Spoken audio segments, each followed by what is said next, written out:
Aspen, Vice President of the Aspen Institute, and I'm representing the Aspen Institute, who convened this task force on mobility and transportation.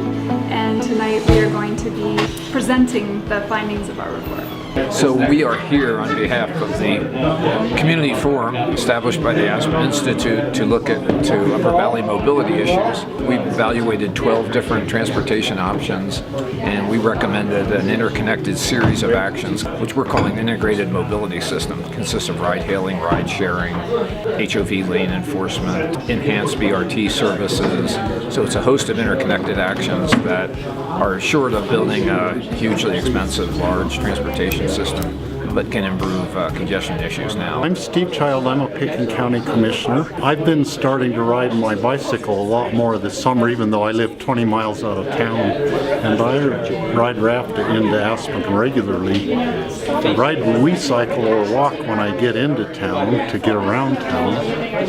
And my latest acquisition is an electric bicycle that I use to go the 7 miles from my house down to the Raptor bus stop. And then that makes it more manageable for me at my senior citizen age to get back up to 1,300 feet elevation gain back to my house. So I'm hoping that a whole lot of people in the Aspen area can be changing their traffic patterns, the way they get around, start using the bus system more, or riding bicycles, or car sharing with their friends. Thanks everybody for joining us tonight. This is the Elected Official Transportation Committee meeting for Thursday, September 14th. It's a really big meeting, so thanks for joining us. We're talking about some gigantic topics tonight. Really excited about this. This process began when the Aspen Institute was asked if we could apply our methodologies to issues facing Aspen and the Roaring Fork Valley, specifically transportation and mobility. We decided that the best use of this process would be to develop an overall vision of where we'd like to be in 20 years from the standpoint of transportation and mobility. And it was very important to us at the outset to focus on quality of life, environmental sustainability, air quality, and social equity. So we set out to use the Aspen Institute's policy program method, which brings together about 25 to 30 leaders representing various viewpoints to discuss solutions that could improve the lives of those living and visiting the Roaring Fork Valley. The task force members live in neighborhoods from Aspen to Newcastle. The outcome of this project would be a set of recommendations that would be presented to the community and to the elected officials at the end of this process. So that brings us here with you today. We've been debating transportation and sitting in traffic jams for a very long time as a community. The first election on the entrance to Aspen was in 1970. For the record, the county voted in favor of a 4-lane and the city voted against it. And some form of that public debate has existed ever since. The mobility experiment that we're going to be hearing about shortly will be very much informed by the principles set forth in the Upper Valley Mobility Report. It's going to help us develop the implementation strategy that we referred to also. This was step 1, and then we're going to be hearing about step 2 to move this forward. What you've done is fantastic. Two of the best things that you've done in here is kind of get rid of this myth that public transit will get rid of traffic. I think that's one of the hurdles that we constantly fight against. And then the other is the concept of induced traffic.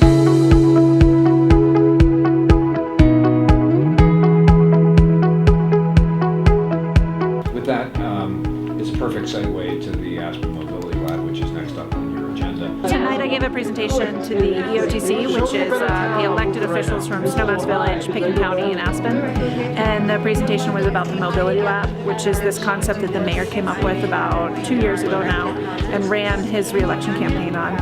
And it was just a budding idea when he introduced it, and then with the work of the Aspen Institute Forum, who also presented tonight, it's really become fully scoped. We've added some meat to the bones, and it's now a project we're hoping to move forward with. And the concept is basically that during the summer of 2018, so about 7 months from now, we're going to run a 3-month experiment in and around Aspen, and the purpose of it is to give people a way, if they're currently sitting in traffic and don't want to be in traffic, to get out of traffic, get get out of their single occupancy car and get into some other mode that's more attractive than their car. So the goal is to work with mobility providers across the world and bring their technologies and their services here to Aspen for this 3-month time period, and then make those technologies and services really appealing through incentives and free services and things like that. The point is to serve a really wide variety of audiences. So whatever your barrier or somebody's barrier is to getting out of their car, we want to at least try and provide an answer to that. So I know it seems crazy, but like for some people, they say they would ride the bus if only they could bring their dog on the bus.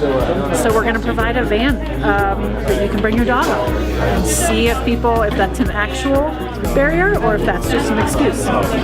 Before we invest millions of dollars in a dog bus, let's try it out. So that's the concept of the lab, and we're just moving forward right now, trying to fundraise and scope it and really figure out what it's going to take to do that. If somebody has an idea, they can write mobilitylab@cityofaspen.com and just shoot us an idea, and we'd love to start compiling those. And then come January, there will be massive community outreach efforts once we have an idea of what we're actually able to do, what kind of funds we can get through the next few months' efforts. It's interesting. It's really early. I'm anxious about it because a number of things have to fall into place. I'm working really hard at that, and I'm off right now actually to a dinner engagement to talk more about this. Yeah, but it's really exciting, and the feedback I'm getting has been really constructive and positive. And I've talked to a variety of people who've said to me, locally and nationally, they're saying, we love this. One other interesting thing is that it's raising other questions that's forcing me to answer. And this notion about social equitability is coming up. And I was asked by a gentleman out on the East Coast, why Aspen? Why should a wealthy place like Aspen, if I can use the term, if he said rich white place like Aspen? And it forces me to think about that. And then I have answers for that as well, which I can share with you another time.